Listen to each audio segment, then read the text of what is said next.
Brought to you by Agilus Diagnostics. Health test की बात आती है तो मैं भरोसा करता हूँ India's largest diagnostics company Agilus diagnostics. खुद को टेस्ट करते रहो। रिजर्व बैंक ऑफ इंडिया यानी आरबीआई के एक्शन से gold finance company Manappuram finance को तगड़ा शॉक लगा है। कंपनी के शेयर में बीते शुक्रवार को गिरावट आई है। असल में आरबीआई ने इसकी सब्सिडरी आशीर्वाद माइक्रो फाइनेंस को लोन बांटने से रोक दिया है। आरबीआई की इस कार्रवाई का असर मनापुरम फाइनेंस लिमिटेड के शेयर पर देखने को मिला है। कंपनी के शेयर शुक्रवार को 12% से ज्यादा गिरावट के साथ 154 के स्तर पर बंद हुए हैं।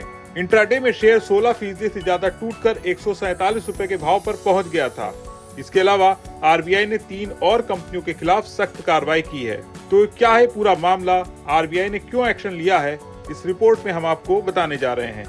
आरबीआई ने परिवार की आय के मूल्यांकन और रीपेमेंट की देनदारी पर विचार करने में नियमों का पालन नहीं करने के मामले में आशीर्वाद और 3 अन्य एनबीएफसी के खिलाफ कार्रवाई की है। मनापुरम फाइनेंस के शेयर की बात करें तो 1 साल पहले यानी 26 अक्टूबर 2023 को ये 125 रुपए के लेवल पर थे। ये इसके शेयर का 1 साल का निचला लेवल है। इस लो लेवल से ये करीब 84% उछलकर इस साल 19 जुलाई को 230 रुपए के भाव पर पहुंच गया था। ये इसके शेयरों के लिए 1 साल का रिकॉर्ड हाई है। लेकिन शेयरों की ये तेजी यहीं थम गई और इस हाई से फिलहाल ये करीब 33% डाउन साइड है। आरबीआई ने कोलकाता बेस्ड आरोहन फाइनेंशियल सर्विसेज लिमिटेड, नई Delhi based DMI finance private limited और बेंगलुरु बेस्ड नवी फिनसर्व लिमिटेड को लोन के मंजूरी से लेकर उसे डिसबर्स करने पर रोक लगा दी है।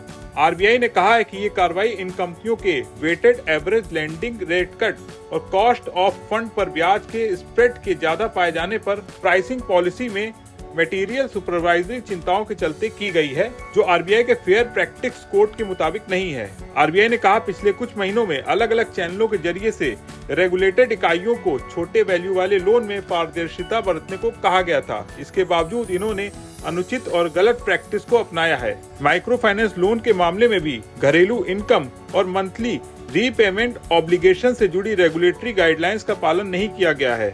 इन चारों एनबीएफसीज पर ये बंदिशें 21 अक्टूबर 2024 के बिजनेस के क्लोजिंग के बाद से लागू होंगी। हालांकि ये रोक मौजूदा कस्टमर्स के सर्विसिंग, कलेक्शन और रिकवरी प्रोसेस पर लागू नहीं होंगी। इसी महीने 19 अक्टूबर को आरबीआई गवर्नर शक्तिकांत दास ने अपने स्टेटमेंट में कहा था कि आरबीआई कुछ एनबीएफसी के कामकाज पर नजर रखे हुए है और वो कार्रवाई करने से पीछे नहीं हटेगा। आरबीआई के सख्त एक्शन का असर शेयर पर देखने को मिला है। आप रिजर्व बैंक की इस कार्रवाई के बारे में क्या सोचते हैं, कमेंट करके बताएं और बिजनेस जगत की तमाम बड़ी खबरों को देखने के लिए बने रहे बिस्तक के साथ। बिस्तक आपके लिए लाया है प्रीमियम मेंबरशिप प्रोग्राम, जहां आपको मिलेंगे कई सारे फायदे, जिनमें मार्केट न्यूज़लेटर, लाइव चैट पर आपके सवालों के सबसे पहले जवाब, मार्केट आउटलुक, वीकेंड पर मार्केट स्कैन, एंकर्स के साथ चैट और भी बहुत कुछ। इस प्रीमियम सब्सक्रिप्शन में 3 तरह के प्लान्स हैं, सिल्वर, गोल्ड और प्लैटिनम, जिनकी शुरुआत मात्र 159 रुपए महीने से होती है। इससे जुड़ना भी बेहद आसान है। बिस्तक के YouTube चैनल पर जाएं, ज्वाइन बटन पर क्लिक करें और अपना प्लान सिलेक्ट करें। बस बन गए आप हमारे प्रीमियम मेंबर।